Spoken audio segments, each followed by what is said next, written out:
45-46 వచ్చింది. మత్తయి సువార్త 27వ అధ్యాయము 45-45. మధ్యాహ్నం మొదలుకొని 3 గంటల వరకు ఆ దేశమంతటా చీకటి కమ్మింది. ఇంచుమించు 3 గంటలప్పుడు యేసు ఏది ఏది లామా సబక్తా అని బిగ్గరగా కేక వేసింది. ఆ మాటకు నా దేవా నా దేవా నన్నెందుకు చేయనిచ్చిందని అర్థం. ఈ అవకాశం ఇచ్చిన దేవునికి నా హృదయపూర్వక వందనాలు. అదేవిధంగా దైవజనం కూడా నా హృదయపూర్వక వందనాలు తెలియజేస్తా ఉన్నాను.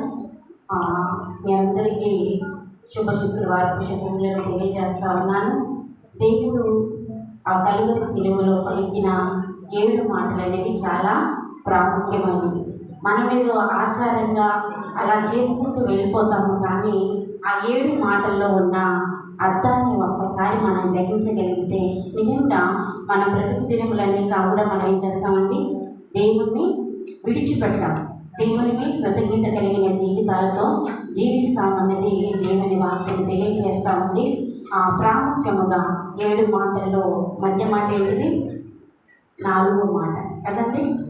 7 మాటల్లో మధ్యలో ఉన్న మాట 4వ మాట, నా దేవా నా దేవా నన్నెందుకు చెయ్యి విడిచావు. నిజంగా ఈ మాటలో ఉన్న భావాన్ని మనం గ్రహించితే ఆడ యేసుక్రీస్తు వారు ఒక మాట తెలియజేస్తూ ఉన్నారు. మనం చదివినట్టయితే మత్తయి సువార్త 27వ అధ్యాయము 45వ వచనంలో మనం చదివినట్టయితే మధ్యాహ్నం మొదలుకొని 3 గంటల వరకు ఆ దేశం అంతటను చీకటి కమ్మిన.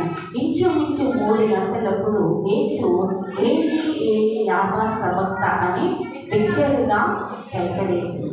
ఇక్కడ మనం ప్రాముఖ్యంగా చూసుకున్నట్టయితే యేసుక్రీస్తు వారు బిగ్గరగా కేక వేశాడు. దేవునితో తెలియజేస్తా ఉన్నాడు తన తండ్రితో, ఏది ఏది లామా సబక్తా, నా తండ్రి నన్నెందుకు చేయి విడిచావు. నిజంగా దేవుడు కుమారుడు అంతవరకు ఏకమై ఉన్నారు. ఆయన పుట్టినది మొదలుకొని తన పరిచర్య కాలం అంతటిలో దేవుడు తండ్రి కుమారుడు ఏకమై ఉన్నట్టుగా యేసుక్రీస్తు వారు ఎక్కడికి వెళ్ళినా తెలియజేస్తూ ఉంటారు. ఒకసారి అంటాడు, నా తండ్రి నేను ఏకమైన, నన్ను చూచిన వారు నా తండ్రిని చూచినట్టే అన్నట్టుగా మనం చూస్తూ ఉంటాం. అంతగా చెప్పిన యేసుక్రీస్తు వారు ఆ కలువరి శిలువలో ఉన్నప్పుడు తండ్రితో తను తెలియజేస్తూ ఉన్నాడు, నా దేవా నన్నెందుకు చెయ్యి విడిచిపెట్టాడు.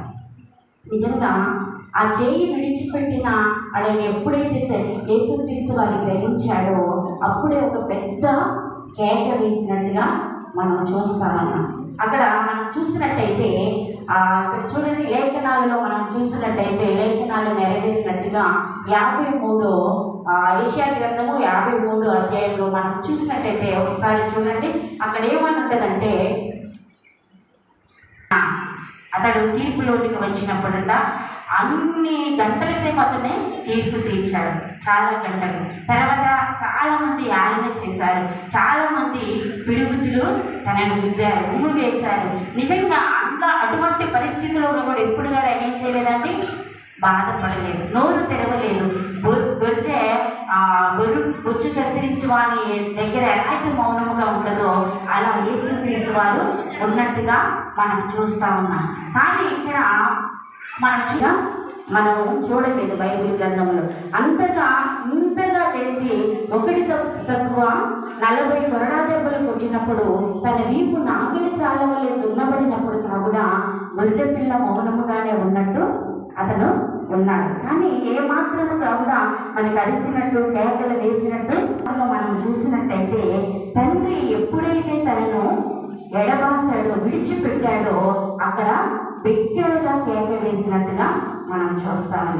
ఈనాడు ప్రియమైన దేవుని బిడ్డలారా, మనం ఎంతమంది దేవుని సన్నిధిలో మరి రాలేక, దేవుని ఆత్మ చేత నింపబడలేక, లేదు దేవునికి దగ్గరగా ఉండలేక దూరమైపోయినప్పుడు ఆ బాధ అనేది మనం అనుభవిస్తూ ఉన్నాము.